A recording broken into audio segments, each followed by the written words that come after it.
Bells जैसी sound आती है, जंगल जैसी साउंड आती है, वो टिनेटिस की साउंड आना या सडनली थोड़ा हैवीनेस की फीलिंग आना, अनकंफर्टेबल फीलिंग होना, इतना ज्यादा ट्रॉमा प्रोड्यूस करता है। अगर ये इंक्रीज हो जाए तो इसको रिवर्स करना बहुत मुश्किल होता है। What is the treatment for this?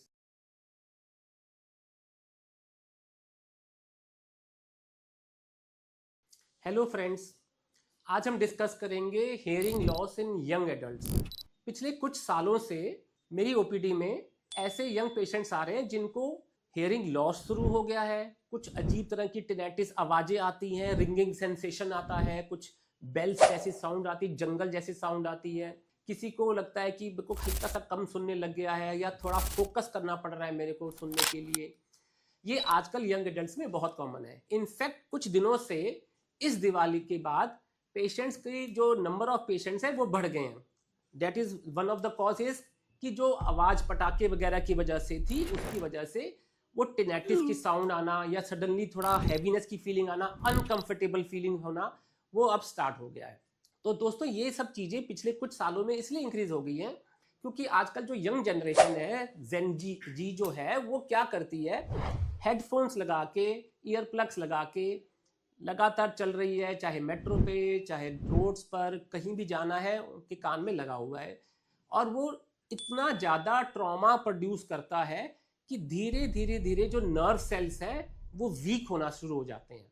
और पेशेंट को लगता है कि हल्का सा या तो कम सुन रहा है या मेरे को कान में कुछ अजीब तरह की आवाज़ आनी शुरू हो गई है।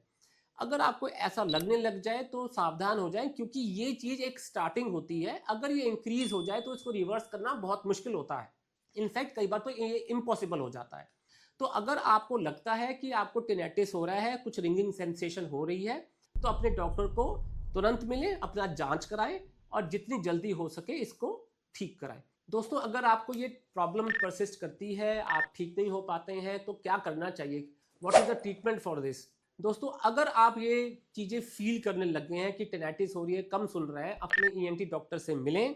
वो प्रॉपर एक ऑडियोमेट्री टेस्ट करते हैं, एक स्पेशल टेस्ट होते हैं, इम्पिडेंस ऑडियोमेट्री, प्योटन ऑडियोमेट्री। उससे हमें समझ में आता है कि ये जो लॉस है या कुछ स्पेशल टाइप का लॉस है कि कंडक्टिव है या सेंसरी न्यूरल हियरिंग लॉस है। ये सब चीज़ों से हमें समझ में आता है कि मेन कॉज क्या हुआ है।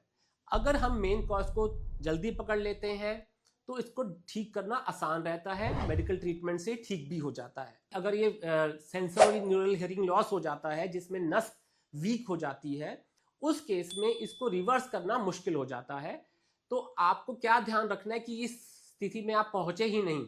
उसके लिए आपको ये ध्यान रखना पड़ेगा कि आप मोबाइल कम यूज़ करें, हेडफोन्स ना यूज़ करें, ईयर प्लग्स ना यूज़ करें। जहां पर साउंड वगैरह हो रही है वहां पर आप ना जाएं। जहां मशीनें चल रही हैं, जहां प्रेशर हॉर्न्स बज रहे हैं, जहां ट्रैफिक ज़्यादा है, उस एरियाज को अवॉइड करें। आप अपने कान पर उतना ही फोकस रखें कि जैसे कि जितना ज़रूरी है फ़ोन सुनना या जितना ज़रूरी है अपना मोबाइल का यूज़ करना, उतना ही यूज़ करें। उसके अलावा करते हैं तो कान पर प्रेशर पड़ता है और फिर कान को नुकसान होना शुरू हो जाता है। तो ये चीज़ का ध्यान रखेंगे तो आप बचे रहेंगे। दोस्तों, आजकल एक बड़ा फैशन है कि आप या तो आप क्लब्स में जाते हैं या कोई पार्टी वार्टी थ्रो करते हैं, उसमें ऊंची साउंड्स वगैरह रखते हैं, डीजे चलते हैं, बहुत ऊंचा साउंड चलता है आजकल। जैसे मैरिज हो रहा है तो उसमें आपका खूब अच्छे से डीजे चल रहा है, इतना कुछ और भी पार्टीज हो रही हो या कोई जागरण वगैरह होता है, उसमें बहुत ऊंचा म्यूजिक चल रहा होता है।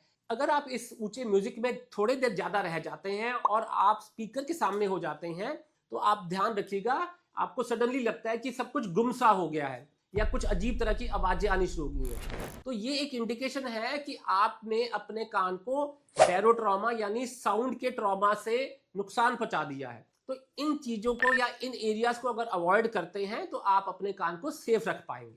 दोस्तों, इसका ट्रीटमेंट जो होता है वो अक्सर तो मेडिकल ट्रीटमेंट होता है, पर अगर आप टाइमली पहुंचेंगे तो मेडिकल ट्रीटमेंट आपको फायदा करता है। अदरवाइज क्या होता है, ये इरिवर्सिबल हो जाता है जैसे मैंने बताया, या फिर उसको कुछ नहीं किया जा सकता। इसलिए आप टाइम रहते अपने ईएनटी डॉक्टर से मिलें, अपना प्रॉपर इन्वेस्टिगेशन कराएं, जो हिदायतें दी जाती हैं उनकी तरफ से वो फॉलो करें और अपने आप को सुरक्षित कर लें।